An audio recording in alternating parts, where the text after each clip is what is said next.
Well, today is Friday, October 17th, 2025, and today I'm going to be reading again from, not from the United Church of Christ Daily Devotionals, but from Richard Rohr's Daily Meditations.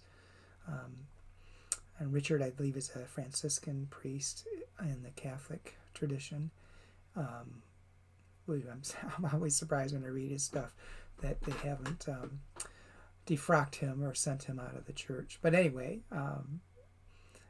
I just find many of the things that are written by him and by his organization and published through the work of that organization to be inspirational and gives me more hope for what it really means to be a follower of Jesus. The devotion I'll be reading today is entitled "Carriers of the Gospel," and it starts out with a quote from Reverend Dr. Liz Theoharis and Dr. Sharon Hribar um, from the book they wrote, We Pray Freedom. It says, "Let us be carriers of the gospel of the revolutionary brown-skinned Palestinian Jew who made it very clear that he didn't come to be status quo. He wasn't a champ.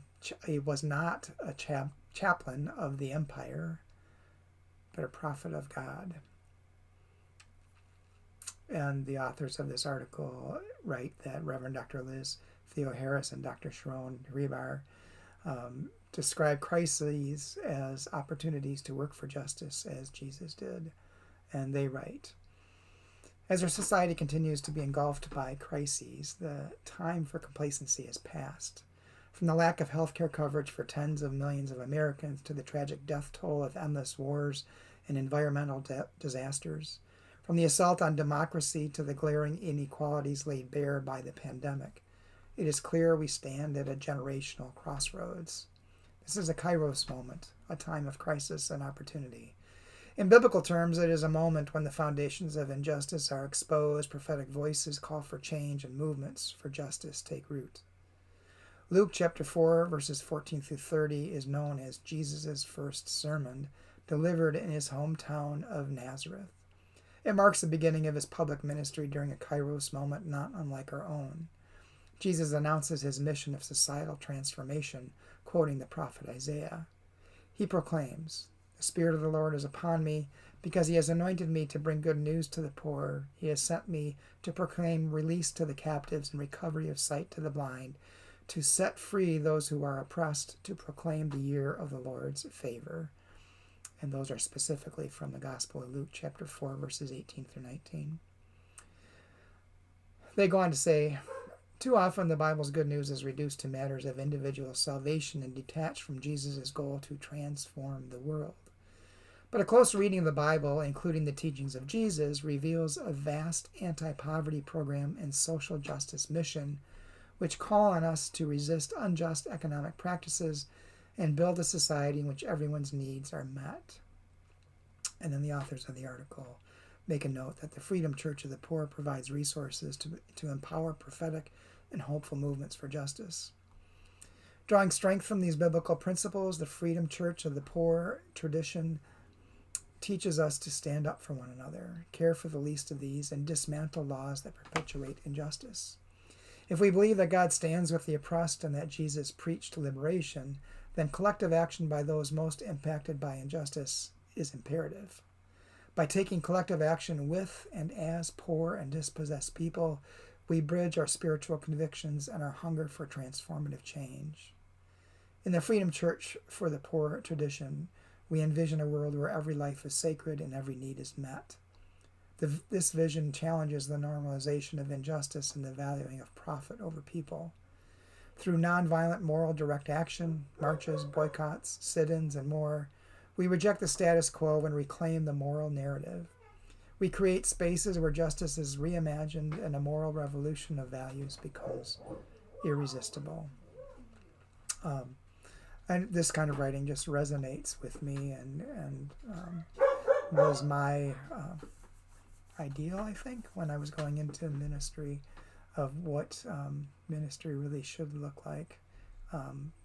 And unfortunately, in many cases, it's not. And especially in the U.S., where there tends to be this overt focus on individual salvation and embracing of the draw and greed of empire, greed of wealth, power, and control, that overcomes the very thing that Jesus seemed to be teaching and living and talking about according to the biblical traditions.